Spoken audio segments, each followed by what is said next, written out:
RCB शायद IPL की पहली ऐसी टीम होने वाली है जो अपना टाइटल डिफेंड करने के लिए अवेलेबल नहीं रहेगी, क्योंकि अब उनके बैन होने की संभावना बढ़ गई है। क्या बात कर रहे हैं?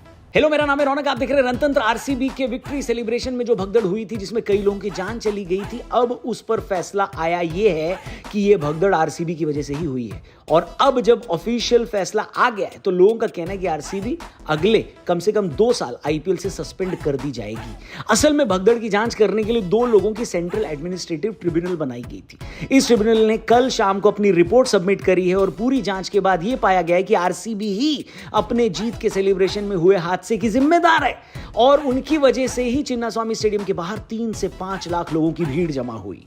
यह नंबर मैं खुद से बनाकर नहीं बोल रहा हूं, बल्कि यह उस रिपोर्ट का ही हिस्सा है। आपको बता दें, इस भगदड़ में 11 लोगों की मौत हो गई थी, जबकि 50 से ज्यादा लोग जख्मी हुए थे। 2 लोगों के ट्रिब्यूनल में जस्टिस बीके श्रीवास्तव और संतोष मेहरा शामिल थे, जिन्होंने अपनी रिपोर्ट में यह कहा है कि आरसीबी को ओन करने वाली कंपनी ने विक्ट्री सेलिब्रेशन किया और इसके लिए कोई परमिशन नहीं मांगी गई। बेसिकली ट्रिब्यूनल का कहना है, इससे अच्छा थोड़ी लगता है, आपको परमिशन लेनी चाहिए ना। 29 पेज की इस रिपोर्ट को सबमिट कर दिया गया है और ये केस बनाने वाले इंस्पेक्टर जनरल और additional commissioner of police Bengaluru west के विकास कुमार हैं। आपको बता दें, विकास उन 4 पुलिस वालों में शामिल हैं जिनको कर्नाटका गवर्नमेंट ने इस बुनियाद पर सस्पेंड कर दिया था कि उन्होंने अपना काम ठीक से नहीं किया जिस दिन भगदड़ हुई। विकास ने इस फैसले को चैलेंज किया और अब सेंट्रल एडमिनिस्ट्रेटिव ट्रिब्यूनल ने अपनी रिपोर्ट में यह भी कहा है कि विकास का सस्पेंशन वापस लिया जाए और उनको ड्यूटी पर वापस बुलाया जाए। ट्रिब्यूनल ने अपने ऑर्डर में यह भी कहा है कि न तो आरसीबी ने और न ही उस इवेंट मैनेजमेंट कंपनी ने सेलिब्रेशन करने के लिए कोई फॉर्मल परमिशन मांगी थी।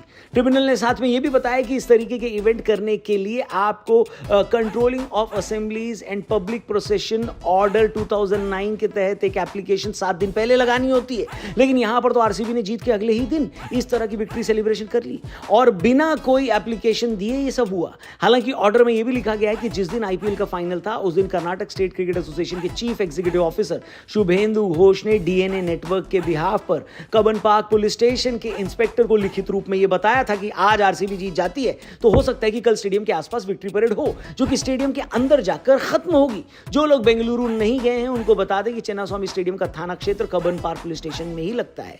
यह भी बताया गया है कि विक्ट्री परेड का रूट भी शेयर किया जाएगा, लेकिन न तो यह शेयर किया गया और न ही कोई परमिशन मांगी गई। ट्रिब्यूनल का कहना था कि जिस दिन ये एप्लीकेशन दी गई उसमें तो यह भी क्लियर नहीं था कि आईपीएल आरसीबी जीतेगी भी या नहीं। ऑर्डर में यह भी बताया गया कि आईपीएल जीतने के बाद सुबह 7:01 को आरसीबी के इंस्टा अकाउंट पर इस तरह के सेलिब्रेशन की पहली पोस्ट डाली गई। इसके बाद सुबह 8 बजे फिर से विक्ट्री सेलिब्रेशन की एक पोस्ट इंस्टा पर करी गई, जिसमें लिखा गया था, army we can't wait to be back to the homes of champions and celebrate with all of you today, details out soon. इसके 55 मिनट बाद यानी सुबह के 8:55 पर फिर से एक पोस्ट डाली गई जिसमें विराट का स्टेटमेंट था, जो कि आरसीबी के सबसे सीनियर प्लेयर। ट्रिब्यूनल ने आरसीबी को फटकार लगाई है कि आखिर इतने सारे पोस्ट आपने बिना पुलिस परमिशन के अपने सोशल मीडिया हैंडल पर कैसे डाले।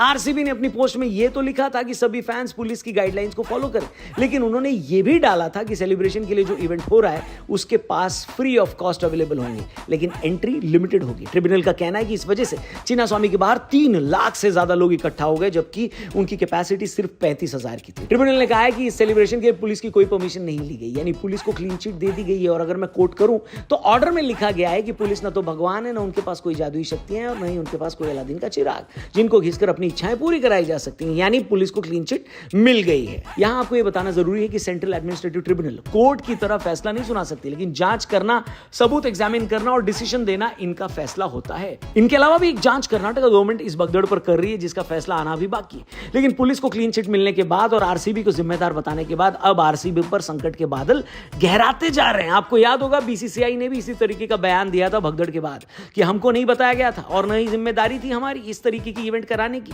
यानी बीसीसीआई भी अपना पल्ला झाड़ चुका है और इस वजह से आरसीबी के बैन होने के चांसेस बढ़ते जा रहे हैं।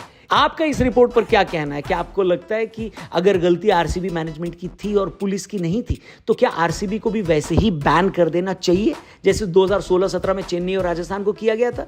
जो भी हो, आपकी राय कमेंट करके जरूर बताना। आज से शुरू होने वाला इंडिया इंग्लैंड के बीच दूसरा टेस्ट मैच, उसकी भी मस्त वीडियो डेली आएगी। चैनल सब्सक्राइब करके जाना। कल मिलते हैं, तब तक के लिए गुड बाय, जय हिंद।